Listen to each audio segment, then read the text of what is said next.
कोणी आयऱ्या येतो आणि आमचे फोन टॅप करतो.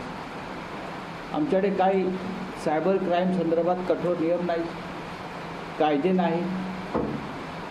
सरकारला ज्या पद्धतीनं समोर येऊन या सगळ्या गोष्टींशी मुकाबला करायला पाहिजे ते दिसत नाही. त्याच्यामुळे देशामध्ये एक भीतीचं वातावरण नक्कीच निर्माण आहे सगळ्या क्षेत्रामध्ये.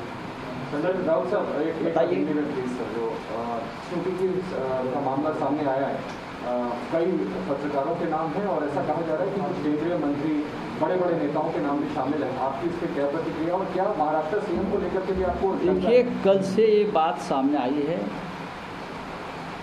इस देश के करीब 1500 से भी ज़्यादा प्रमुख लोग हैं, जिसमें ज़्यादा पत्रकार है, संपादक है, नेता है, कुछ राज्यों के मुख्यमंत्री हैं, केंद्रीय मंत्री हैं, उनके सभी के फ़ोन टैप किए गए हैं, सुने हैं, उनका स्क्रिप्ट निकाला है और ये खुलेआम हो रहा है. ये देश की सुरक्षा के बारे में सबसे बड़ा खतरा है. लेकिन हम देख रहे हैं बहुत सालों से, लगभग 10-12 सालों से इस प्रकार की वारदातें इस देश में होती रही है. कभी यहाँ से फ़ोन टैप होता है, कोई फ़ोन टैप करता है. महाराष्ट्र में भी जब हमारी सरकार बंद रही थी या बनने जा रही थी तो ये फ़ोन टैपिंग का मामला सामने आया. लेकिन वो फ़ोन टैप करने वाले हमारे लोग थे, स्टेट के और देश के. लेकिन इस बार ये एक विदेशी ऐप है, विदेशी कंपनी है और हमारे लोगों के फ़ोन सुने गए हैं. उसमें से इस बार संपादक और पत्रकारों का आंकड़ा ज़्यादा है. अब हमारे फ़ोन सुनकर वो क्या करने वाले थे मुझे मालूम नहीं, लेकिन सुन लीजिए. राउत साहब, कई नेताओं का इसमें जिक्र हुआ है कि उनके फ़ोन टैप हुए. लगभग 4 मुख्यमंत्री है जिनके फ़ोन टैप हुए. महाराष्ट्र के मुख्यमंत्री उद्धव ठाकरे, इनका भी फ़ोन टैप हुआ ऐसा लगता है? अब मेरे पास पूरी लिस्ट नहीं है, लेकिन ज़रूर मुझे लगता है कि महाराष्ट्र के मुख्यमंत्री का भी फ़ोन अगर कोई टैप करता होगा तो मुझे आश्चर्य नहीं. लेकिन इसका हेतु क्या है? ये फ़ोन टैप क्यों हो रहे हैं और कौन सी शक्तियाँ हैं इसके पीछे जो ये फ़ोन टैप कर रही है? देखिए, शक्तियाँ तो होती है, उनका इंटरेस्ट भी होता है. ये तो कोई खिलौना नहीं है ना, ये कोई खेल नहीं चल रहा है. कोई ना कोई उनका मकसद ज़रूर होगा कि इस देश के 1500 से भी ज़्यादा प्रमुख लोगों के अगर फ़ोन टैप किए जाते हैं तो ज़रूर उनका मकसद है. और ये देश को खतरा है, देश की स्वतंत्रता को खतरा है. मुझे लगता है देश के प्रधानमंत्री और गृह मंत्री ने सामने आकर उस बारे में देश की जनता को बताना चाहिए क्या हो रहा है. सर, इसके पीछे सरकार का हाथ जो कहा जा रहा है, अभी हम पार्लियामेंट में मुद्दा उठाएंगे, बात करेंगे. आज सुबह ही मेरी खड़गे साहब से बात हो गई है और कल भी बात हो रही थी कि ये मुद्दा कल आ सकता है. तो आज का ये बहुत ही हॉट सब्जेक्ट है. धन्यवाद.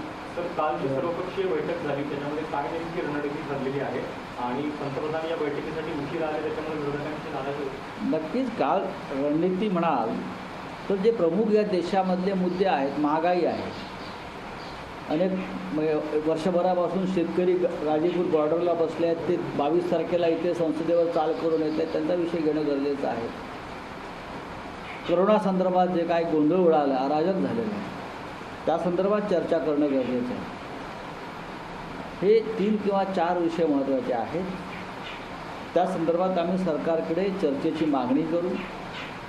सरकारला त्या विषयावर चर्चा घडवून आणावी लागेल.